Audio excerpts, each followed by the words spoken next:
Is it true that we once, or supposedly were told that we had once a Garden of Eden, one earth, one world that was beautiful and plush, and man was supposed to prosper into that one beautiful Garden of Eden and spread out all over the earth? So how do we wind up with two worlds? How do we wind up with the have and the have-nots? And the have-nots, who used to be the haves, are now the children of their children. A young brother asked the question, when will we get reparations?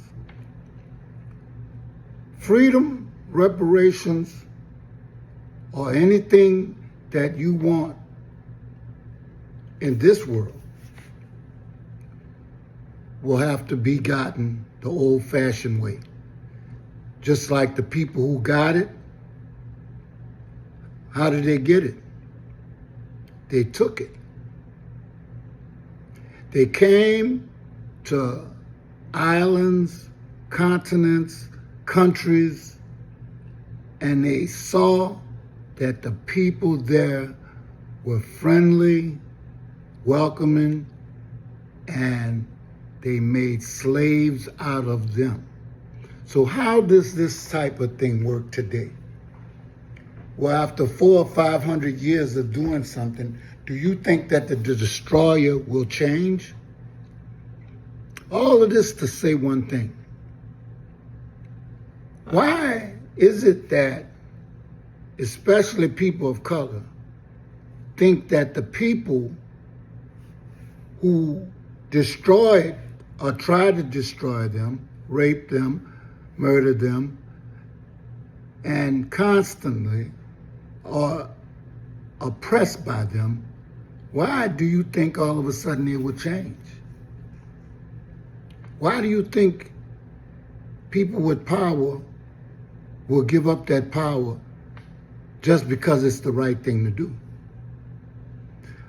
But the better question is, why do we think that they will?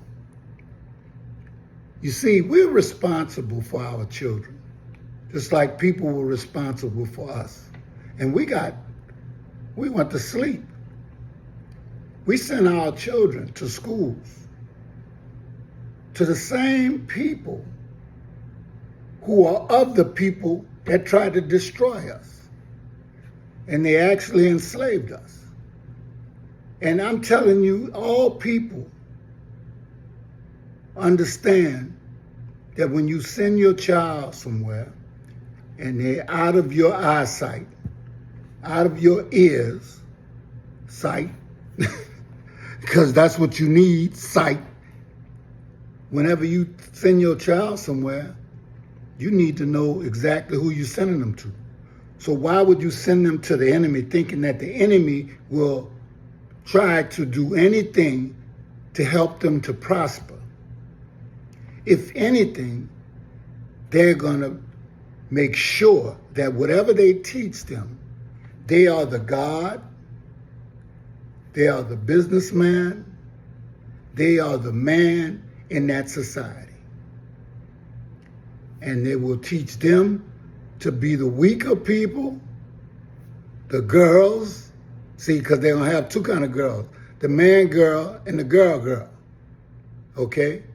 Because they won't allow you to be a man in their house. This is why I call it two worlds. You see, the have and the have-nots, we've always talked around and skirted the subject. But sometimes you have to call a fool a fool. We send our children to these schools and they're taught by the same people that look to destroy and oppress you. Then you want to know why you're in the condition that you're in. They don't teach us anything about finances in school unless we specifically go to a college or to a school that you have to pay a lot of money just to be taught the same things that European children are taught from day one. And why is that? Because they teach them in their home.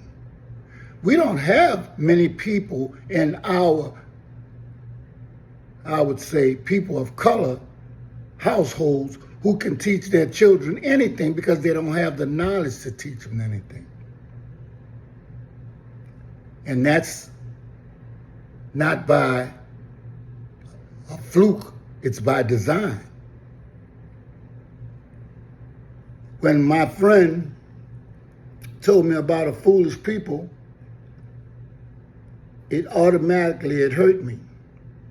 But when you look at the deeds, your deeds and what you do, the music you play, the sports that you do, they got you running around here for paper money, and you on an auction block again and don't even know it. If they didn't like sports, okay, and they didn't like for you to entertain them, you'd be in a world of trouble. The few millionaires or billionaires that you got, in comparison to the Europeans, is nothing. And you have to fight for everything that you get. And then they come to your country and they take your women, they take your minerals, they take your knowledge, and what they do, they're always talking about somebody stealing something from somebody else, but they're the thieves. And now the world knows it because they've always known it, and they used our information against us. And I'm not preaching hate. What I'm talking about is being sensible. Stop being a foolish people. You can't stand the person that look like you because you're too busy trying to be the person that oppressed you. They told you your hair was nappy, your skin was dark, and that you were ugly. They say that they call you apes. But if anybody has any sense, you could see the animal in every human being that's on this earth. I saw some presidents, they look like eagles. Okay? We should be happy to imitate the most intelligent animal or being on this earth. We should be happy we look like that. But they turned our languages, our cultures, and everything around to make us hate ourselves. If that is not oppression, you tell me what is. You were better off walking into the ocean. But we'd rather align ourselves with somebody that hates us instead of trying to find a way to love the people that look just like you and to get yourself together so that you can compete. As a little boy, and I have to go because they only give you 10 minutes, I found my answer as a little bitty boy, but I didn't understand what I was doing. You see, and through sports, I competed. So I took that competitive nature I had into the classroom. And that's when I found out something very deep. But I didn't know no better because who was going to show me and teach me what I already knew?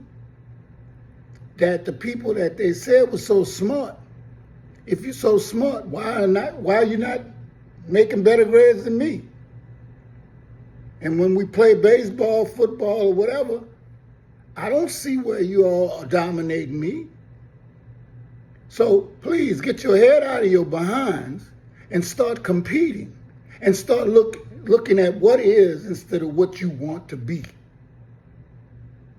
Because I'm tired of being part of a foolish people.